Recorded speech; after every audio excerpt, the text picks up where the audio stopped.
날마다 주님과 함께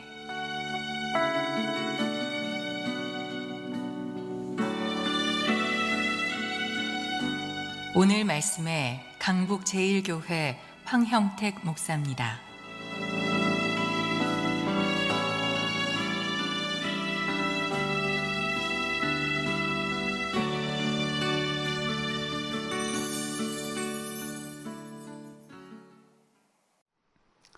몽골의 초원이 참 멋지다 그러네요.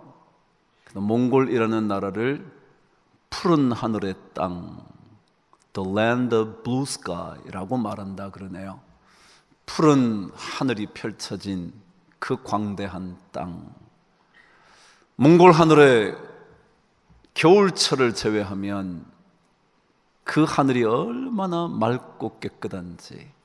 겨울은 거기에 석탄을 떼기 때문에 그 좋지 않은 연기, 먼지, 재들이 많아서 몽골 울란바토르의 겨울은 참으로 어둡고 삭막하지만 그 나머지 때에는 너무 멋진 하늘이 펼쳐집니다. 저도 이번에 제가 가진 핸드폰으로 그 맑은 하늘에 아름다운 구름들을 얼마나 많이 찍었는지 몰라요? 근데 그 초원에 펼쳐진 장관 그 속에 동물들이 있죠. 흔히 얘기하면 초식 동물들이죠. 근데 이 초식 동물들은 눈이 옆으로 달려져 있습니다. 다시 말하면 두 눈 사이의 간격이 굉장히 넓습니다. 심지어 어떤 초식 동물들은 눈이 양 옆에 붙어 있습니다. 왜냐하면 그들이 살고 있는 초원에는 널려진 것이 풀들이라 구태여 세밀하게 살펴볼 일이 없고 넓게 봄으로 어디에 풀이 있는지 확인하기만 하면 되기 때문에 눈이 그렇게 달려 있다고 말합니다. 다시 말하면 세밀하게 들여다볼 필요 없어서 오히려 어디에 더 많은 풀들이 있는지 정도를 알 수 있도록 넓게 바라보는 눈, 마치 카메라로 말하면 광각 렌즈요. 이렇게 보는 게 아니라 이렇게 보는 거예요. 그런 눈을 가지고 있죠. 근데 반면에 육식 동물들은 눈이 전면을 향해 있습니다. 그리고 그 두 눈이 가까이 붙어 있죠. 우리 인간과 비슷합니다. 덕분에 시야가 좁긴 하지만 멀리까지 집중해서 볼 수 있게 되어 있습니다. 그래서 육식 동물들은 자신의 먹이가 저기 멀리에 있는 것을 확인하고는 그 먹이를 쫓아가기 위하여 그 눈을 고정시키고 목표를 향해 질주할 수 있게 되어 있습니다. 우리 인간의 눈은 약간 육식 동물과 비슷하긴 하지만 초식 동물처럼 넓게 보지도 못하고 그리고 육식 동물처럼 멀리 보지도 못하지만 그러나 세밀하게 관찰할 수 있도록 우리 눈이 만들어져 있습니다. 하나님이 그렇게 창조해 주셨죠. 세밀하게 볼 수 있도록. 우리가 하나님의 말씀을 읽을 때 초식 동물처럼 대략 보는 게 아니고요, 집중해서 볼 수 있도록 어쩌면 눈이 만들어진 것 아닐지 모르겠습니다. 더더욱이 우리의 시각은, 우리 인간의 시각은 어떤 사물을 주의 깊게 보는 순간 우리의 뇌가 막 작동을 합니다. 그리고는 무언가를 인식하게 되죠. 인지하게 되는 겁니다. 그래서 똑같은 것들을 보더라도 어떻게 인식하느냐에 따라 그 사물을 전혀 다르게 해석해 낼 수 있는 능력이 우리 인간에게 있다는 거죠. 그래서 우리에게 중요한 것은 무엇을 어떻게 보고 그리고 그 본 그것을 어떻게 해석할 것인가, 어떻게 의미를 부여할 것인가, 이것이 참으로 중요하다는 거죠. 그래서 이것을 배워가는 것이 인생입니다. 어떤 사건을 보면서, 어떤 사물을 보면서, 어떤 대상을 바라보면서, 아, 이것이 왜 이렇게 됐지? 어떻게 이렇게 된 것이지? 이렇게 되기까지 과정은 어떤 것이지? 아니, 이것 때문에 오게 될 결과는 무엇이지? 그렇게 세밀하게 바라볼 수 있는 훈련하는 거죠. 믿음의 삶이라는 것은 바로 이런 모든 과정을 하나님 안에서 해석해 가는 겁니다. 이것을 가리켜 믿음의 여행이라 그러는 겁니다. 무언가를 봤을 때 하나님 안에서 이것을 어떻게 이해하고 어떻게 의미를 부여할 것인가, 하나님 안에서, 하나님의 시각 안에서 그것을 해석해 내는 과정을 믿음의 과정이라 그러는 겁니다. 오늘 말씀을 통해서 우리는 다시 한번 믿음의 여행을 통하여 무엇을 만나고 경험하게 될 것인가, 믿음의 여행이라는 것을 통하여 우리가 꼭 봐야 할 것은 무엇이고 그 본 것을 어떻게 해석할 것인가, 그것을 다시 한번 확인해 볼 수 있게 되기를 바랍니다. 누군가는 이렇게 말을 하더군요. 여행이란 떠나고 만나고 되돌아오는 것이다 그랬습니다. 다시 한번요. 여행은요, 떠나는 겁니다. 우리의 일상의 삶에서 떠나는 겁니다. 떠나고 난 다음 그곳에서 펼쳐지는 수많은 것들을 경험하는 겁니다. 만나보는 거죠. 사람을 만날 수도 있고요, 우리와 다른 자연을 만날 수도 있고요, 그리고 어떤 사건을 그곳에서 경험할 수도 있죠. 그것만이 아니라 여행이라는 것은 떠난 다음 만난 다음 다시 되돌아오는 것이다. 그 글을 적은 저자가 뒷말을 이렇게 붙여 놓았더군요. 그런데 이 여행의 종착지는 자기 자신에게로 되돌아오는 것입니다. 자기 자신에게로. 뒷말은 계속 이어집니다. 변화된 자기의 삶으로 되돌아오는 겁니다. 변화된 자기 삶. 여러분, 믿음의 여행이라는 것은 뭐냐 하면 우리가 살고 있는 이 세상의 삶에서 떠나서 믿음의 삶을 통하여 경험할 수 있는, 볼 수 있는, 만날 수 있는 것들을 수많이 경험하고 난 다음에 다시 내 자신의 삶으로 되돌아오는 거라는 거예요. 더더욱이 변화된 자기 모습으로. 믿음의 여행을 통해서 믿음 속에서 발견한 것들로 인하여 내 삶이 바뀌어진 다음에 내 삶의 현장으로 되돌아오는 겁니다. 그래서 믿음을 가지면 내 삶이 달라지는 거예요. 그래서 변화된 나의 삶으로 이 세상을 다시 살게 되는 거죠. 그래서 여행을 한다는 거예요. 그래서 믿음의 여행이 우리에게 필요하다는 거죠. 왜냐하면 하나님 안에서 사물들을 새롭게 만나고 사람들을 새롭게 경험하고, 그래서 내 자신의 삶을 다시 새롭게 변화시키고 난 다음에 이 현재의 삶으로 되돌아와서 살아가게 되기 때문에 이것을 우리는 믿음의 여행이라 그러는 거죠. 오늘 말씀 여러분 잘 알고 계시는 말씀이죠. 뱀의 유혹을 받아 아담의 아내였던 그녀가 열매를 먼저 따먹습니다. 그것만이 아니라 그 열매를 그 남편에게 먹으라고 또한 전해주죠. 그러자 그 남편도 그 열매, 선악을 알게 하는 나무의 열매를 먹게 된 이야기 다음에 기록된 말씀이 오늘 말씀이죠. 저는 오늘 말씀을 통해서 우리의 믿음의 여행에 꼭 만나봐야 할 것 몇 가지를 묵상할 겁니다. 다음 주까지 이 본문을 묵상하게 될 텐데요, 그 첫 번째 이야기 한번 확인해 보시죠. 저와 함께 8절 말씀을 시작하겠습니다. 시작.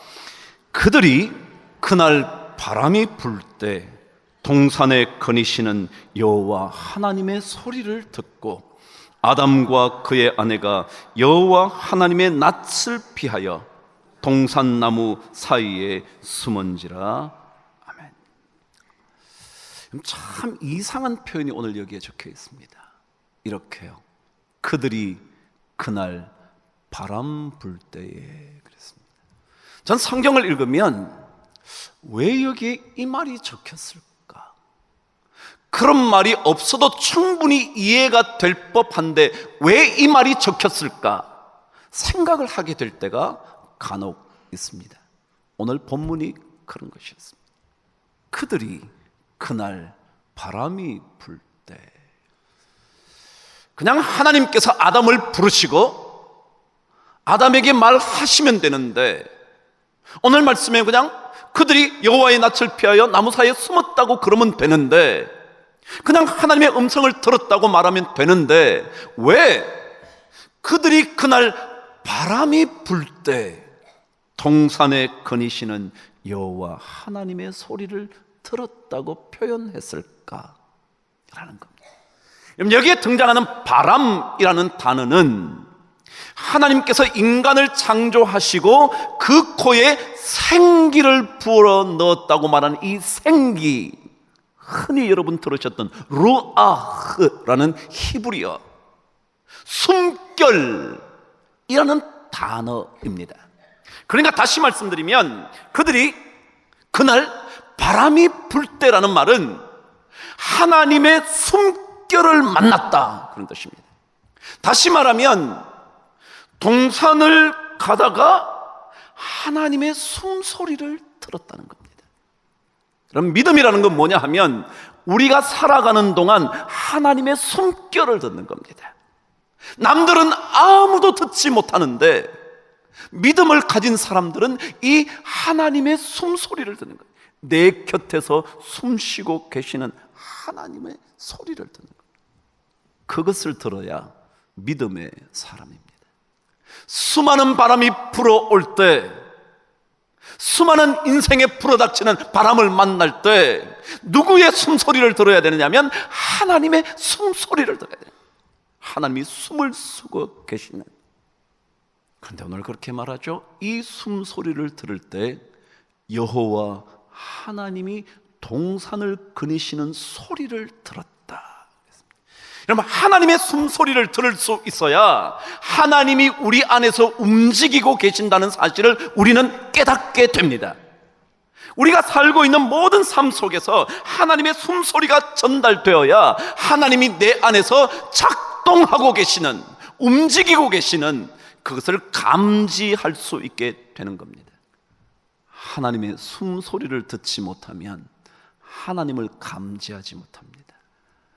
여러분, 이 하나님의 숨소리를 듣고 하나님을 감지하는 게 얼마나 중요하냐면요, 이 하나님의 움직임을 느끼기 시작하자 아담과 하와가 깨닫습니다. 내가 먹지 말아야 할 것 먹었지. 하나님 뵐 면목이 없네. 숨어야지 라고 느끼게 된 겁니다. 다시 말하면 그리스도인들은 하나님의 숨소리를 듣고 내 안에서 하나님이 움직이시는 것들을 경험해야만 내 자신을 되돌아보게 됩니다. 내가 이것 하지 말았어야 했는데, 그거 아닌데 내가 그걸 했구나. 어떻게 하나님 얼굴 만나지? 자각하게 되는 겁니다. 이것을 죄의 깨달음, 그러는 겁니다. 만일 하나님의 숨소리를 듣지 못하면 우리는 우리 자신이 잘못되어 가고 있는 것을 절대 알지 못합니다. 그런데 그들이 그날 하나님의 숨소리가 들려오는 바람이 불 때 동산을 거니시는 하나님의 소리를 듣게 됩니다. 듣다가 그들이 하나님의 낯을 피하여 동산 나무 사이에 숨게 되었다고 성경은 기록하는 거죠. 그래서 신앙은, 믿음의 여행은 끊임없이 하나님을 느끼다가 내 삶이 어떠했는지를 발견해서 내가 얼마나 하나님 앞에 부족한지, 얼마나 하나님 뵙기에 모자라는 존재인지를 다시 한번 확인해 보는 그것이죠. 하나님을 느껴야 우리의 삶이 얼마나 잘못되었는지를 압니다. 하나님을 느끼지 못하면 내가 뭘 잘못했는데, 당신들이 나한테 잘못한 게 많지 내가 당신한테 잘못한 게 뭔데? 그런데 하나님의 숨소리를 들으면, 하나님의 바람 소리를 들으면, 하나님이 움직이시는 소리를 들으면 자꾸 내 안에서 내가 얼마나 하나님 보시기에 부족한지, 숨을 수밖에 없는 존재이라는 것을 자꾸 깨닫게 되는 거죠. 그래서 제 스스로 하나님 앞에서 내가 어떤 존재인지 자꾸 확인해 보는 겁니다.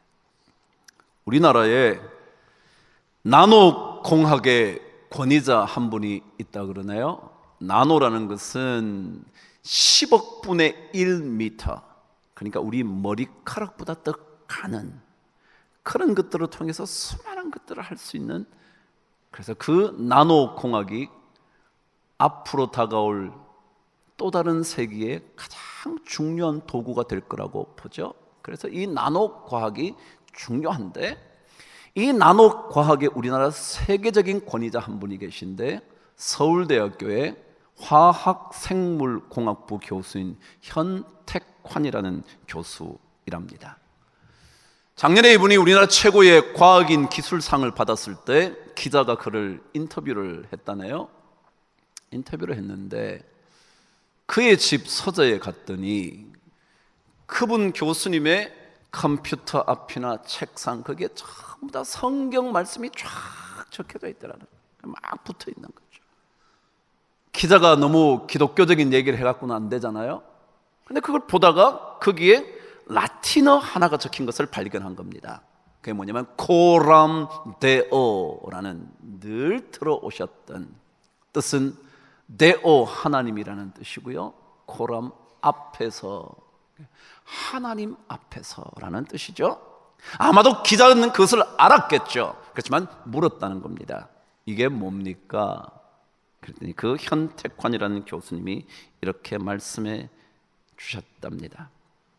이 말이요, 하나님 앞에서라는 뜻이지요. 이것은 제 삶의 기준이고 버팀목입니다. 좋을 때든지 나쁠 때든지 항상 하나님이 내 앞에 함께 하신다고 생각을 하지요. 언제나 하나님 뜻대로 살진 못하지만 그래도 그렇게 살아보려고 발버둥 치는 제 삶의 교훈이지요. 우리는 하나님 앞에서 하나님의 숨소리를 들으면서 바람이 불어닥칠 때, 내 삶에 어려운 폭풍이 불어닥칠 때 그 속에서 하나님의 숨소리를 듣고 하나님의 움직이시는 소리를 듣다가 내 자신을 살펴보게 되는 것, 그거죠. 그러고는 그분이 그런 얘기를 해주었답니다. 또 글귀 하나가 있는데, 최선을 다해라, 그리하면 하나님께서 나머지는 해주실 거야. 중학교 때 자기에게 던져준 교훈이었답니다. 한 선생님이 Do your best and God will do the rest. 하나님이 나머지 해주실 거야.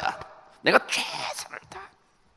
믿음의 여행이라는 것은 어떤 사물, 어떤 사건에 만나게 되는 사람을 통하여 하나님의 숨소리를 듣다가 그 하나님의 숨소리 때문에 그 하나님이 내 안에서 막 움직이는 것을 경험하다가 내 삶이 어떠해야 하는지, 내 삶이 하나님 배울 면목이 있는 건지 아닌지를 확인해 보는 거죠. 그것을 하나님 앞에서 하나님의 바람 소리를 들으면서, 하나님의 움직이시는 소리를 들으면서 우리가 어떤 존재인지, 이런 우리를 향하여 하나님이 하시는 말씀이 9절에 적혀져 있죠. 저와 함께 읽겠습니다. 시작. 여호와 하나님이 아담을 부르시며 그에게 이르시되 내가 어디 있느냐. 믿음의 여행은요, 우리가 어디에 있는지를 확인하는 겁니다. 내가 진짜 있어야 할 자리에 있는 건지, 아니면 있어서는 안 되는 자리에 있는 건지, 그것을 늘 점검하는 것입니다. 내가 어디에 있느냐는 질문에 우리는 반드시 대답해야 하는 이것이 믿음의 여행입니다. 내가 정말 이 자리에 있어야 하는지, 내가 있는 자리가 어디인지 그것을 확인하는 겁니다. 하나님은 모르셔서 우리에게 묻고 계시지 않습니다. 내가 어디에 있는지 몰라서 너 어디 있지?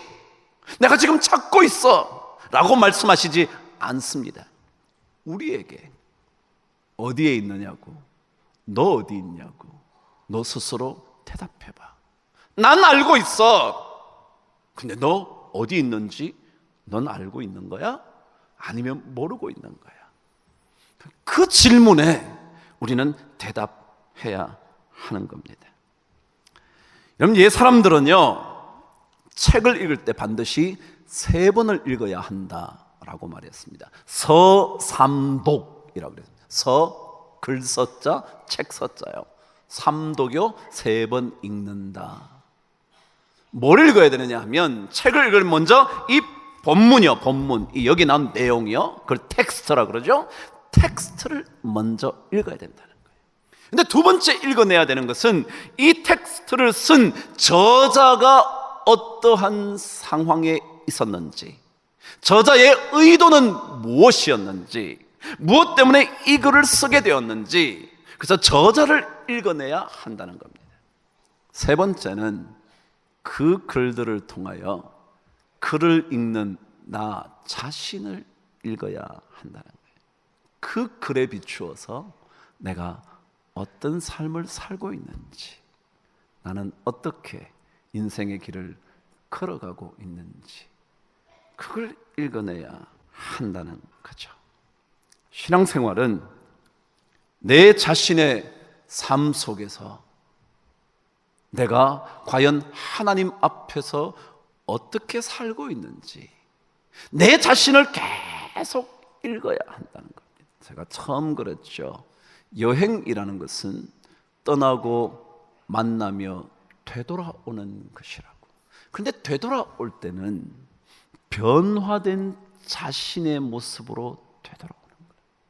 하나님의 말씀을 읽을 때 내가 어디에 있느냐고 질문하시는 하나님의 음성을 들으면서 내 자신을 읽어내야 하는 거죠. 내가 진짜 어디에 있는 건지, 내가 남편으로서, 내가 아내로서, 내가 부모로서, 내가 자식다운 자식으로, 그리고 하나님의 자녀로 그 자리에 있어야 하는데 있는 건지 아닌지 확인해 보는 거죠. 옛날에 헤르만 헤세가 쓴 시 한 편 여러분 들으시면 기억날 겁니다. 고등학교 때 이 시가 나왔었죠. 안개 속에서라는 시였습니다. 제가 독일에 관심이 많았기 때문에 독일어로 읽었던 기억도 나는데요. Im Nebel, 안개 속에서라는 그 시는 이렇게 기록되어 있었습니다. 안개 속을 헤매면 이상하여라. 숲과 돌은 저마다 외로움에 잠기고 나무도 서로 보지 못한다. 모두가 혼자다. 라는 시로 시작됩니다. 여러분 그렇죠? 안개가 자욱히 끼면요 보이지를 않죠. 나무가 나무끼리 서 있는데 보지를 못하죠. 너무 자욱하게 끼어서요. 분명히 존재하는데 못 보고 있는 거죠. 근데 그 시의 두 번째가 이렇게 되어 있습니다. 내 삶이 아직 밝던 시절엔 세상에 친구들로 가득했지만 이제 안개 내리니 아무도 보이지 않는다. 그랬습니다. 내 삶이 밝을 때에는요, 뭐 잘 될 때는요, 세상에 뭐 다 친구 같죠. 다 잘해줄 것 같죠. 살만 나는 것 같죠. 그런데 인생에 안개가 밀려오기 시작하면요, 아무도 보이지 않는데요. 안개가 내리면 더 이상 아무도 보이지 않는다. 그 시는 그렇게 말했죠. 안개가 내리면 Der Nebel fällt. 안개가 떨어지기 시작하면 ist keiner mehr sichtbar. 아무도 더 이상 보이지 않는다. 그랬어요. 아무도. 예수 믿는 사람들은요, 하나님을 붙잡고 사는 동안 세상에 아무것도 보이지 않을 수 있다는 거 꼭 기억해야 돼요. 아무것도 보이지 않을 수 있다. 그러나 그때 하나님은 계신다고. 그래서 아무도 못 보는데요, 하나님이 보시고 아담아 내가 어디 있느냐. 다음 시간에 계속될 거예요. 우리는 그분 앞에 숨을 수 없죠. 그렇기 때문에 우리는 내가 하나님 앞에서 내가 어디에 있는지 자기 자신을 확인해야 하는 거죠. 이것이 바로 믿음의 여행이라는 거죠. 여러분의 가정 속에서, 삶의 현장 속에서 하나님의 숨소리를 듣게 되기를 바라고, 그 숨소리를 듣다가 내가 정말 있어야 할 자리인지 아닌지를 꼭 확인하셔서 믿음의 여행이 잘 이루어지게 되기를 주의 이름으로 축복합니다.